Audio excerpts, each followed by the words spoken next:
Friends, नए lecture के साथ फिर मैं आपके साथ हाजिर हूँ। कॉस्ट ऑफ मशीन हमने निकाली थी लास्ट लेक्चर में। टॉपिक था हमारा accounting for plant assets. Cost of machine मैंने आपको बताई थी लास्ट लेक्चर में। फिर मैंने आपको उसकी एंट्रीज़ बताई थी कि किस तरह से हम उसकी एंट्रीज रिकॉर्ड करते हैं। आज हम मशीन का जो डेप्रिसिएशन है किस तरह से कैलकुलेट किया जाता है वो देखेंगे।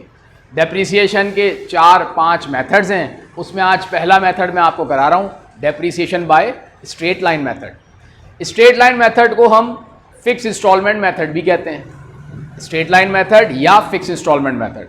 इससे हम जब डेप्रिसिएशन कैलकुलेट करेंगे तो क्या इसका फॉर्मूला होगा, क्या तरीक़ेकार होगा, वो मैंने बोर्ड पर आपके लिए यहाँ पर कैलकुलेट किया हुआ है। ईयरली डेप्रिसिएशन, ये इसका फॉर्मूला है। ईयरली डेप्रिसिएशन कैसे कैलकुलेट किया जाएगा? Cost minus salvage value divide by useful life. Cost student वही है जो हमने लास्ट टाइम कैलकुलेट की थी, कॉस्ट जो निकाली थी, ये वही कॉस्ट है। यहाँ पर अगर आपको कॉस्ट पहले से दी हुई होगी तो आपको निकालने की ज़रूरत नहीं है। अगर मैं आपको मेरे लेफ्ट साइड पर आप देख सकते हैं, जिसमें मैंने 2007 रेगुलर प्राइवेट का क्वेश्चन नंबर 5 सेकेंड ईयर के जो पास पेपर्स हैं उसमें से मैंने ये उठा कर ही कैलकुलेशन की है। तो अगर आप ये क्वेश्चन को देखें तो उसमें अगर आप देखते हैं तो हम अगर क्वेश्चन रीड करें तो कहते हैं कि जुलाई 1, 2004 को हमने एक मशीन परचेज की 4 लाख रुपए की। स्टूडेंट, मैंने आपको फिर बताया कि वही कॉस्ट है जो हमने कैलकुलेट की थी। यहाँ आपको कॉस्ट पहले से निकाल कर दी हुई है। लाइफ इसकी जो है वो 10 ईयर्स है, 10 साल मशीन की लाइफ है, और सैल्वेज वैल्यू इसकी 20,000 है। स्टूडेंट, सैल्वेज वैल्यू के 2-3 नाम हैं, salvage value, scrap value, resale value या रेजिडियल वैल्यू। होती क्या है ये मैं आपको बता देता हूँ। सैल्वेज वैल्यू ये वो वैल्यू होती है कि जब हम मशीन को स्क्रैप में सेल आउट करेंगे, स्क्रैप में बेचेंगे, यानी यूज़ करने के बाद जब हम स्क्रैप डीलर को देंगे तो हमारी मशीन भी जितने की बिक जाएगी उसे हम कहते हैं सैल्वेज वैल्यू। ठीक है, जो कि आपको पहले से यहाँ गिवन है 20,000। अकाउंटिंग ईयर एंड हो रहा है कंपनी का दिसंबर 31 को। अगर रिक्वायरमेंट पढ़ें तो यहाँ आपसे कहा जा रहा है कि डेप्रिसिएशन निकालें स्ट्रेट लाइन मेथड से 2004 का। स्टूडेंट, मैंने इसको थोड़ा सा एक्सटेंड कर दिया है और 2004 के बाद 5 और 6 भी मैंने कैलकुलेट करके दिखा दिया ताकि जो मुझे कॉन्सेप्ट बताने हैं वो क्लियर हो जाएं। तो स्टूडेंट, हमें 3 साल का डेप्रिसिएशन निकालना है, 2004 का, 5 का और 6 का। आइए देखते हैं अब इसको किस तरह से हम कैलकुलेट करते हैं। तो स्टूडेंट, इसका फॉर्मूला है yearly depreciation equal to cost minus salvage value divide by useful life.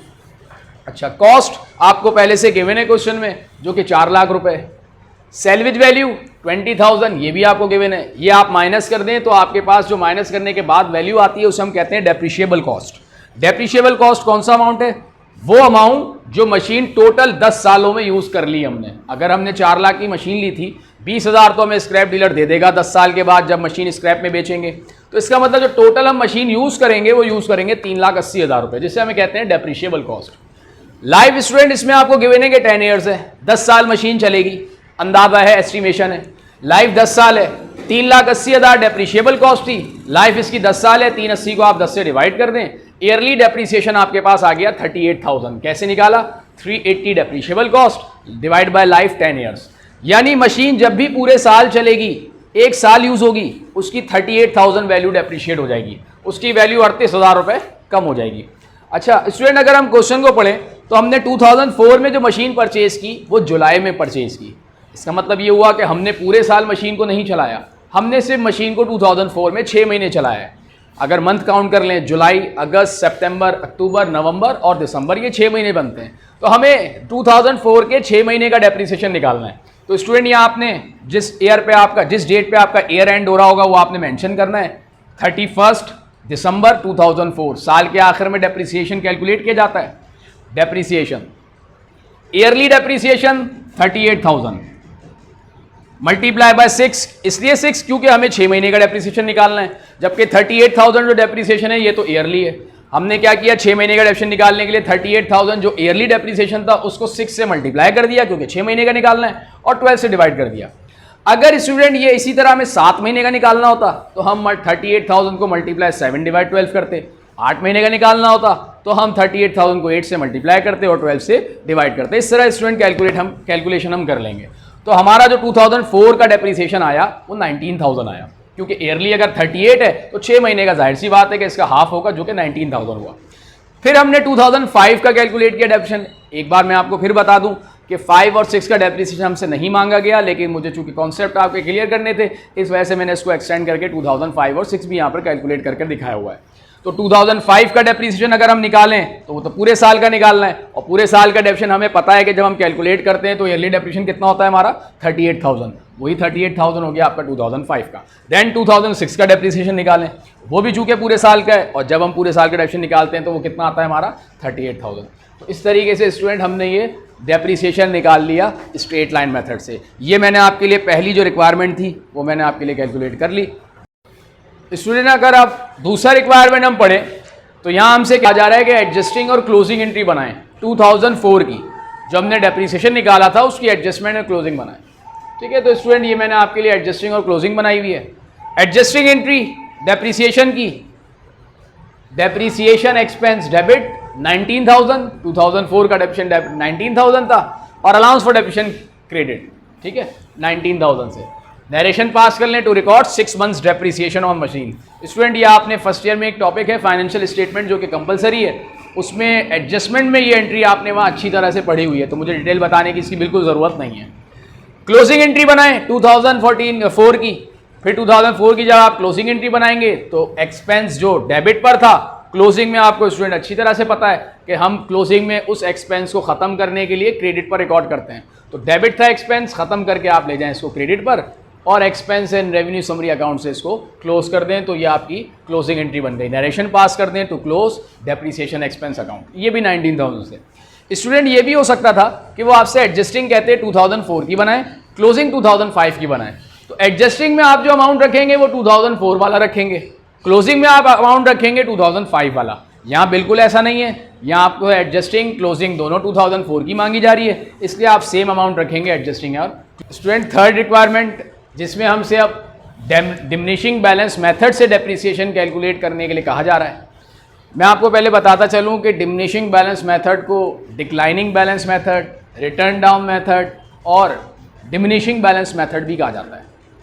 इसमें जो हम डेप्रिसिएशन कैलकुलेट करेंगे, इसको डिमिनिशिंग इसलिए कहा जाता है स्टूडेंट क्योंकि इसमें डेप्रिसिएशन हर आने वाले साल में कम आएगा, रिड्यूस होगा पिछले साल के मुकाबले में, प्रीवियस ईयर के मुकाबले में। यानी जैसे जैसे हम डेप्रिसिएशन निकालते चले जाएंगे हर साल का डेप्रिसिएशन पिछले के मुकाबले में कम होता जाएगा। उसका फॉर्मूला ये है, yearly depreciation equal to book value multiply by yearly rate of depreciation. Book value में आपको बताता चलूँ कैसे कैलकुलेट करते हैं। कॉस्ट में से हम एक्यूमुलेटेड डेप्रिसिएशन माइनस करते हैं तो बुक वैल्यू आती है। बुक वैल्यू को हम मौजूदा वैल्यू भी कहते हैं, इस वक्त जो उसकी वैल्यू बची है वो भी कहते हैं। बुक वैल्यू कैसे निकलती है? Cost minus accumulated depreciation. अच्छा स्टूडेंट, कॉस्ट अभी हम जब डेप्रिसिएशन निकालेंगे, फर्स्ट ईयर का डेप्रिसिएशन निकालेंगे, तो जो हमारी कॉस्ट है फिलहाल वही इसकी बुक वैल्यू भी है, क्योंकि एक्यूमुलेटेड डेप्रिसिएशन तो है ही नहीं। एक्यूमुलेटेड डेप्रिसिएशन वो होता है कि अब तक मशीन जितना डेप्रिशिएट हो चुकी है वो तमाम ईयर्स का आप डेप्रिसिएशन कैलकुलेट कर लें तो उसको हम कहेंगे एक्यूमुलेटेड डेप्रिसिएशन। क्योंकि हम पहले साल का डेप्रिसिएशन निकाल रहे हैं तो एक्यूमुलेटेड डेप्रिसिएशन तो हमारे पास है ही नहीं, इसीलिए जो कॉस्ट है फिलहाल वही हमारी बुक वैल्यू भी है। तो मैंने इसीलिए यहाँ पर कॉस्ट लिखा है। कॉस्ट 4 लाख जो कि गिवन है हमें, डेप्रिसिएशन निकालना है हमें, और डेप्रिसिएशन हमें निकालना है डिमिनिशिंग बैलेंस मेथड से। तो फॉर्मूला इसका कॉस्ट 4 लाख रुपए, जो कि मैंने फिर आपको बताया कि ये बुक वैल्यू ही है, multiply by 20% yearly rate of depreciation 20%। Student ये 1 साल का डेप्रिसिएशन हो गया, हमें जो निकालना है वो निकालना है 6 महीने का, क्योंकि हमने मशीन परचेज की जुलाई में। इसीलिए मैंने आपको इसके आगे शो किया हुआ है कि मल्टीप्लाई बाय 6 डिवाइड बाय 12, ताकि 6 महीने का डेप्रिसिएशन आ जाए। डेट आपने लगा दी 31/12/2004, 40,000 डेप्रिसिएशन आ गया पहले साल का 2004 का। 4 लाख रुपए कॉस्ट है, उसमें से आप डेप्रिसिएशन माइनस कर दें तो जो इसकी वैल्यू बची 2004 के आखिर में, जिसे हम बुक वैल्यू भी कहते हैं या आप उसे डिमिनिश बैलेंस कह लें, वो 3,60,000 रुपये। यानी जब 1 साल खत्म हो गया तो अब मशीन की वैल्यू 3,60,000 बची।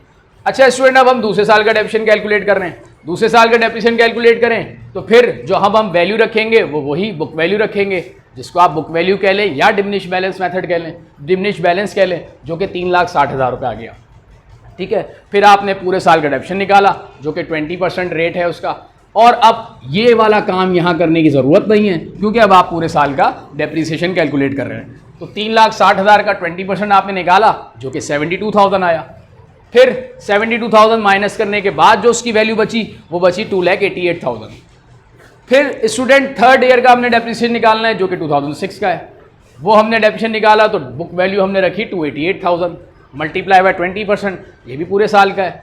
ये आ गया आपका 2006 का डेप्रिसिएशन 57,600 और माइनस करने के बाद उसकी बुक वैल्यू आ गई 2,30,400। अच्छा, अब इसे मैं आपको बताता चलूँ कि डिमिनिश बैलेंस मेथड क्यों कहते हैं, क्योंकि इसमें हर साल का डेप्रिसिएशन आप देखें कि कम होता जा रहा है। यहाँ देखें पहले साल में 40,000 था, दूसरे साल में 72, तीसरे में 57,600। अब आपके जहन में आ रहा होगा कि नहीं ये डेप्रिसिएशन तो बढ़ रहा है, 40 से 72 हो गया। तो स्टूडेंट ये इसलिए कम बढ़ गया क्योंकि पहले साल का हमने डेप्रिसिएशन 6 महीने का निकाला है। अगर हम ये पूरे साल का निकालते तो ये 80,000 आता, दूसरे साल का पूरे साल का 72, तीसरे साल का 57,600। तो इस तरह अगर देखा जाए तो ये रिड्यूस होता जा रहा है, कम होता जा रहा है, इसीलिए इसका नाम डिमिनिशिंग बैलेंस मेथड है। और स्ट्रेट लाइन मेथड में डेप्रिसिएशन हर साल का एक जैसा कैलकुलेट हो रहा होता है, इसलिए उसका नाम स्ट्रेट लाइन है या फिक्स इंस्टॉलमेंट है। उसमें डेप्रिसिएशन आपने देखा जो मैंने पहले वर्किंग की इससे पहले, उसमें यह था कि जब पहले साल का हमने डेप्रिसिएशन निकाला तो वो 19,000 आया, दूसरे साल का 38 आया था और तीसरे का भी 38। फिर आपके जहन में आ रहा है कि नहीं ये तो एक जैसा नहीं है। वो इसलिए नहीं था एक जैसा क्योंकि पहले साल हमने 6 महीने का डेप्रिसिएशन निकाला था। अगर हम वो पूरे साल का निकालते तो 38 आता, 2005 का तो आई पूरे साल का 38 था और 2006 का भी 38। तो उसमें हर साल का डेप्रिसिएशन इक्वल आता है, इसमें हर साल का डेप्रिसिएशन पहले के मुकाबले में रिड्यूस होता जाता है। बैलेंस शीट बनानी है हमने 31 दिसंबर 2000 को और इसमें 3 साल का एक्यूमुलेटेड डेप्रिसिएशन रिकॉर्ड करना है अंडर डिमिनिशिंग बैलेंस मेथड से, डिमिनिशिंग बैलेंस मेथड से निकालना है। तो अब ये बैलेंस शीट जो बनेगी स्टूडेंट ये बिल्कुल वैसी नहीं है जैसे फर्स्ट ईयर में आपने फाइनेंशियल स्टेटमेंट में बनाई, वो तो कंप्लीट बैलेंस शीट थी। यहाँ बनेगी पार्शियल बैलेंस शीट, अधूरी बैलेंस शीट या इनकम्प्लीट बैलेंस शीट। इसमें हम सिर्फ रेलिवेंट अकाउंट शो करेंगे मशीन का। तो अब हमने यहाँ पर लिख दिया है 31 दिसंबर 2006 क्योंकि 3 साल का डेप्रिसिएशन कैलकुलेट करना इसमें शो करना था। अगर 2 साल कहता तो 2005 और अगर 1 साल कहता तो 2004। मशीन की जो कॉस्ट है वो हमने यहाँ पर 4 लाख रुपए हमें दी हुई थी, वो रख दी। एक्यूमुलेटेड डेप्रिसिएशन 2006 तक का, यानी 2004 भी, 2005 भी, 2006 का भी, तीनों सालों का डिमिनिशिंग बैलेंस मेथड से हमने जो डेप्रिसिएशन निकाला था 40,000 था, एक 72,000 था और एक था 57,600, जिनको हम तीनों अगर प्लस कर लें तो ये 169,600 हो जाता है। वो आपने एक्यूमुलेटेड डेप्रिसिएशन में रखा और माइनस करने के बाद जो आपके पास वैल्यू आ गई उसे हमने नाम दिया बुक वैल्यू। अगर स्टूडेंट आपसे कहा जाता है कि बैलेंस शीट 2005 की बनाएं तो फिर आप जो यहाँ एक्यूमुलेटेड में अमाउंट रखते वो 2004 का और 5 का रखते। अगर आपसे कहा जाता 2004 की बैलेंस शीट बनाएं तो एक्यूमुलेट में आप सिर्फ 2004 का एक्यूमुलेट रखते। यानी अगर आपसे 6 की बैलेंस शीट कही जाए तो सिर्फ 6 का डेप्रिसिएशन नहीं रखना है एक्यूमुलेटेड में, 6 तक का तमाम डेप्रिसिएशन, 6 इससे पहले तमाम जितने सालों का डेप्रिसिएशन निकाला है वो सारा एक्यूमुलेट कर देंगे और देन वो माइनस करने के बाद आपके पास आ जाएगी बुक वैल्यू। तो स्टूडेंट ये हो गई हमारी पार्शियल बैलेंस शीट। स्टूडेंट ये हमने आज आपके लिए डेप्रिसिएशन कैलकुलेट किया है स्ट्रेट लाइन के लिए, स्ट्रेट लाइन से और डिमिनिशिंग बैलेंस मेथड से।